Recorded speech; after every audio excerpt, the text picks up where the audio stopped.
let's move to Italy, exactly. And let's go back to Tuscany, which is, let's say, my, I would say, natural landscape, natural environment. Today I'm going to talk about the Emptyscapes project, and I'm going to introduce the activity that Prospero is running within his PhD. I'm going to focus on the Roselle case study, and we will, as you can see from the title, talk about under canopy archaeology within the Mediterranean environment, and some concluding remarks, of course. Going straight to the project, here you see the areas where we started this activity. We started this project, this program in 2007, which make it roughly 20 years old, and we were focused on Roselle and Grosseto, which is a rural area or suburban and rural area, and Vey, that is a former urban context.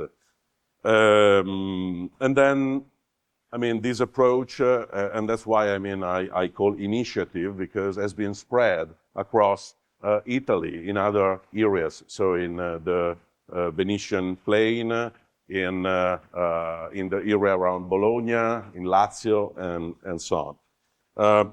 I'm going straight to the methodological framework.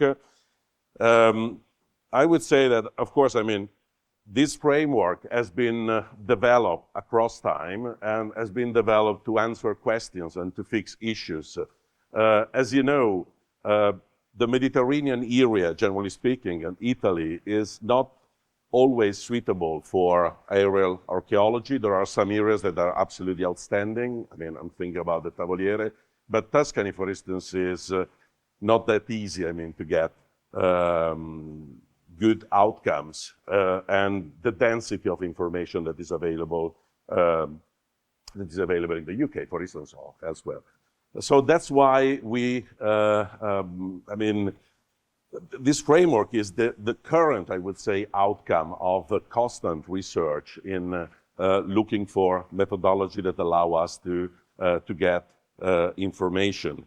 And among them, definitely, the very large-scale magnetic survey gave us a very important results. But generally speaking, integration, is definitely important. And furthermore, also, geoarchaeology and bioarchaeology are two pieces of our framework that are super important. Of course, we don't do it directly. There are some colleagues that are running this analysis and activities. Another point is, within this framework, within the study of the landscape, a crucial activity is targeted excavation. Well, even large scale, but mostly I would say targeted excavation, thanks to the overall framework that we succeed to implement. Well, here you have a look of the area. So we are along the seaside. We are next to Grosseto, that is a relatively small town in southern Tuscany. Roselle is an Etruscan and Roman city. There you can see some some monuments, the archaeological area, and an aerial view of Grosseto, so the medieval town. This is just to give you, an impressionistic, let's say, idea of what we did. So this area and the red spots are mostly the outcome of field walking survey and, I would say, traditional approach to landscape studies. There you see, a list of, vertical aerial photography, field walking survey, and of course, documentary sources, archaeological sources, and so on. And the red spots are what we know about, what we knew about at the time of this piece of landscape. And here you see the outcome of, you see again the list, still field walking, but aerial photography, roughly, well, it's not there, but however, roughly 1,100 hectares of magnetic survey, which, changed completely our understanding of the region, of the area. Well, here you see some the data, I mean, and you see also that we did some LiDAR acquisition. Well, here is just, let's say, a detail where it's possible to identify lots of evidence, field systems, medieval mounds, and other features. What is also interesting is that, for instance, before implementing this approach, and to be honest, from this point of view, aerial archaeology was super important. We didn't know about mounds in Tuscany. So mounds doesn't exist in the record, in the archaeological record of Tuscany. So thanks to this approach, new kind of evidence become available, which is not just a new site, because mounds means lots of things, within the pattern and the occupation of medieval landscapes. At that time, we thought that the settlement was just based on hilltop villages, and that's changed completely, let's say, the pattern. However, here you see some areas where we implemented test excavation. Here is the team that run this activity, and test excavation were incredibly useful because allow us to get information on the stratigraphy, not just the archaeological stratigraphy, but the transformation of the landscape. It allows us, to implement radiocarbon dating, and we got some really outstanding information that transformed the understanding of our record. And just summarizing, what really changed this approach is not just, new sites or new evidence, but we succeed, to move from a settlement-based approach to a landscape approach, to a proper landscape approach. Starting getting information on, for instance, water management system, irrigation system, road system, field systems that, this is another kind of evidence that is almost unknown in Italy, but centuriation, of course, but this is a kind of evidence that our record is missing. And also some evidence about climate change. Now, what do we miss in this area? What you see here are evidence that are, all of them are concentrated in the lowland. Where you see, the contour lines, there is a hilly landscape that is completely covered by woodland. So what we miss is under canopy archaeology. And it was very interesting to realize that this is not just, a recent problem, because Fernand Braudel, in his, monumental work, something like 60, 70 years ago, in the first pages, he was writing that also history is missing information on islands and woodland areas, because most of the written sources are associated with agricultural areas and agricultural lands. It was also interesting to realize that Green-Barker, writing his work on the Biferno Valley, that was sort of a very important case study, a very important experience in the Mediterranean area, collecting to a certain extent the experience of an entire generation of researchers and scholars.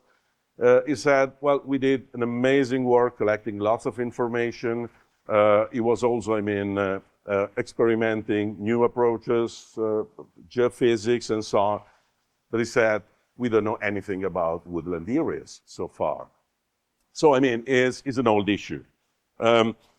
Let's say that aerial photography, from this point of view, succeed to get some information, but we are back, I would say, to the issue of fieldwalking survey. So, is strongly settlement-based, because what we got in our experience, well, if you see the map of Tuscany with all the spots identified by Marcello Cosci, who was a photo interpreter within our department, so lots of evidence, but all of them are on the top of the hill, so are site-based, and we don't get any information about the organization of the landscape.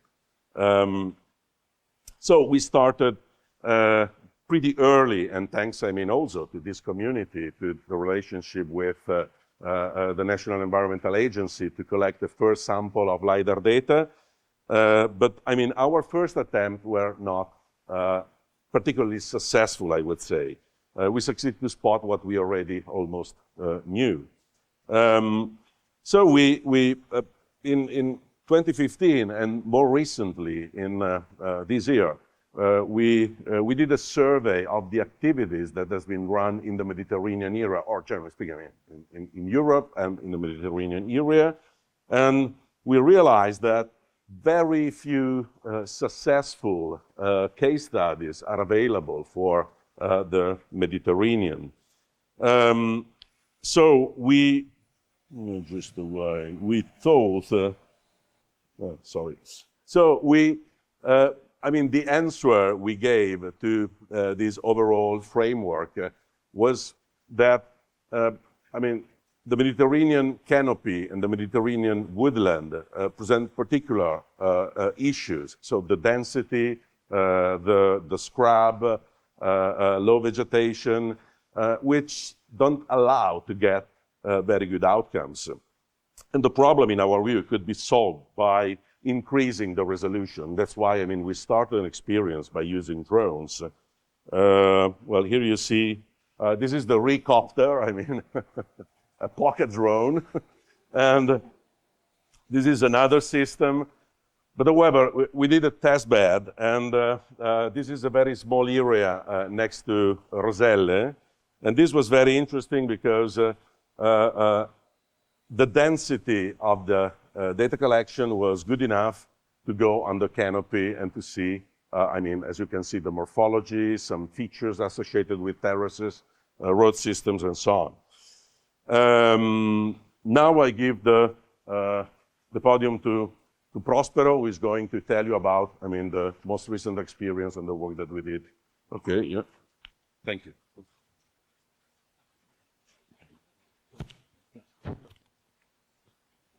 Okay, can you hear me? Perfect. So I'm going to talk to you about Roselle case study. That is the first our case test where it was possible to carry out a lot of research and experiments thanks to the collaboration of many partners, as for example, Global Digital Heritage, FBK Foundation, and Enterprise Alto Drones, and our lab, of course. So we started in 2021 to carry out an extensive LiDAR survey by drones, and we surveyed an area around 600 hectares, and it was possible to get and collect around 2.7 billion of points with an highest ground resolution around 970 points per meter square and an average of ground resolution around 600 points meter square. So when we start to work in this, with this amount of data, we pointed out that we have two main challenges. One was to work in Mediterranean vegetation because it's made not only, it's composed by tall and high tree and low vegetation as shrubs that are attached to the archaeological features in many cases. And another problem was to develop an effective workflow with this challenging data. So this is why we started to work with FBK Foundation, where we started to organize our workflow in this way, as you can see here, starting to work on input point cloud and to work in multi-level, multi-resolution data. The multi-level and that I'm going to present you now is the first level, where we focus on to divide ground from other data, for example, vegetation. But we are going to develop a new level of analysis that we are still working on it. For example, divide vegetation by structures, buildings, and so on. Then when we get the point from the ground, it was possible to construct a DTM data and then to start to analyze analysis and interpretation GIS environment.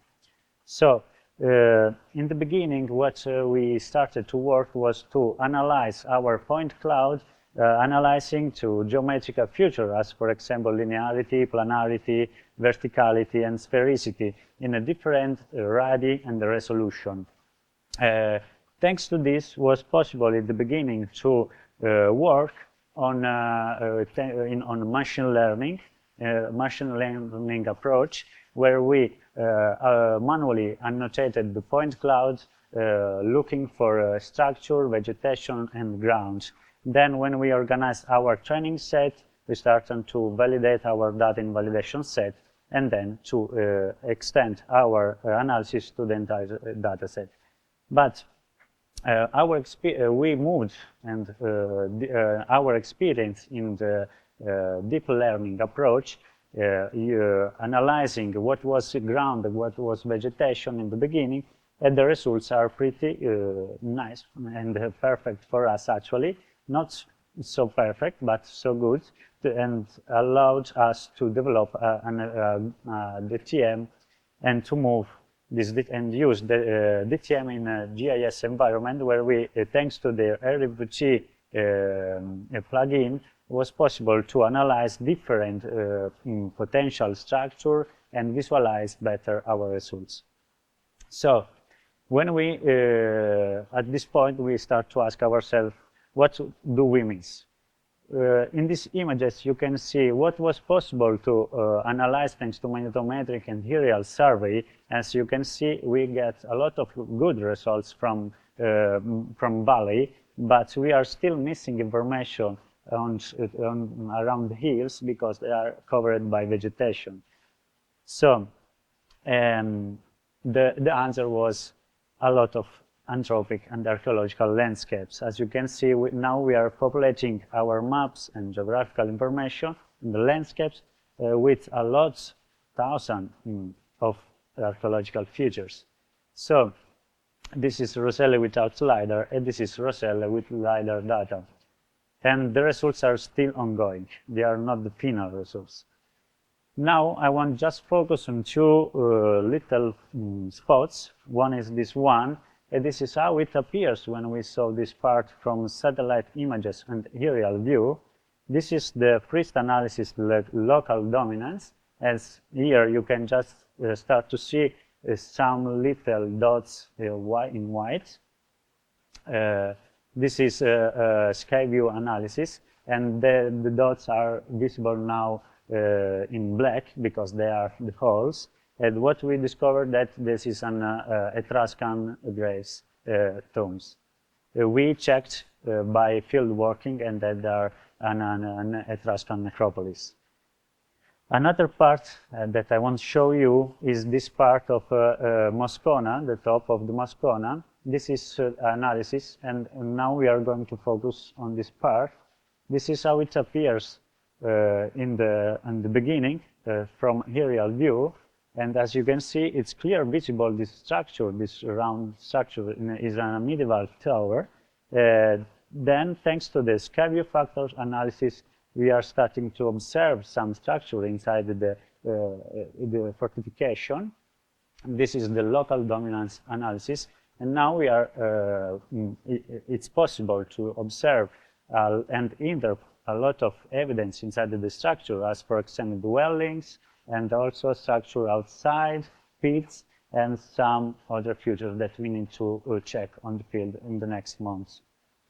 So, just to conclude, in the end, thanks to this work, we were possible to work with data quality, going through all the steps of the work, going to the data capture, data processing, and data interpretation.